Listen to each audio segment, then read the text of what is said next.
SAfm Sports Special. Good tune into SAfm Sports Special. Disgraced cyclist Tyler Hamilton, former teammate of Lance Armstrong, has been in the country this week as part of a corporate initiative.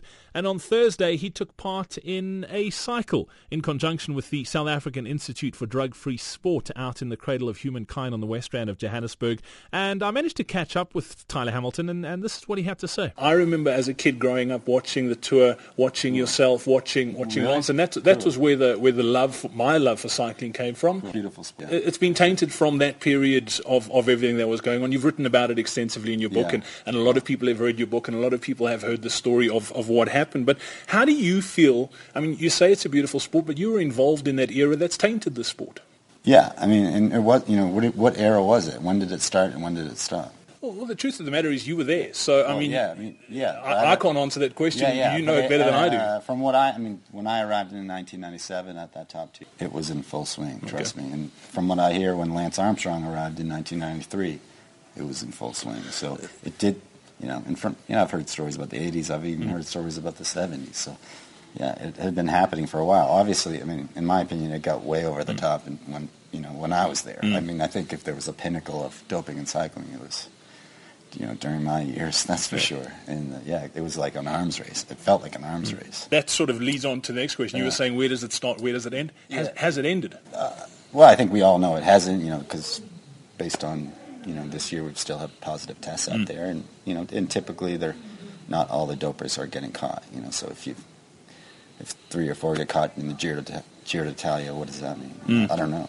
But it's absolutely a lot cleaner than the dark days of when I was racing. The ride that you did today, the last time I saw Chris Froome, he was riding that same stretch of road, and that was earlier this year. This is where he trains in the off-season. Oh, cool. That's cool. And I was just thinking, I mean, I've obviously known Chris through cycling circles here in South Africa, I look at his performance in this year's Tour de France, and especially his performance on Mont Ventoux, where it was totally dominant, and there's so many cynics out there because of what's happened in cycling that the first question that gets asked is he doping? Yeah. Will cycling ever lose that? I feel bad for Chris Froome for the past, and I doubt he's listened, but if you can pass it on to him, I'm sorry for what we did in the past to mess up his.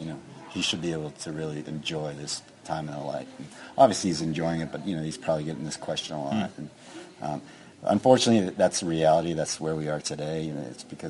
It's because of a dark culture that existed. At least the guys today don't have to deal with what we had to deal with in the past. And it wasn't necessarily just individuals doing bad things. It was, I'm talking in 1997. I'd be surprised if out of the 200 guys on the start line of the tour, I'd be surprised if 5 were clean. There's still a lot of knowledge that happened back in the late 90s, the early through the mid 2000s. If up to when, I don't know.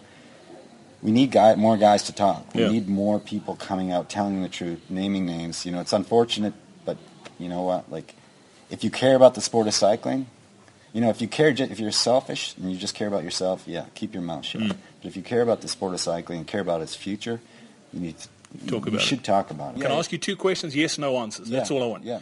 Did Lance Armstrong come totally clean? No. If you hadn't been caught, would you have come clean? Right now I'd say no, but I would hope I would have. That's a tough question because I hope I would have. But at that time, no. I mean, at that time, no. I was still in my head. I was living by the code of the America, the code of silence. I feel lucky that Jeff Nowitzki came into my life from the FBI. You know what I mean? So, I hope a brick would have hit me in the head and I would have woken up and realized the truth needs to be told. Cool. So, Tyler Hamilton, thank you so much. I appreciate your time. Thank you so much. SAfm Sports Special.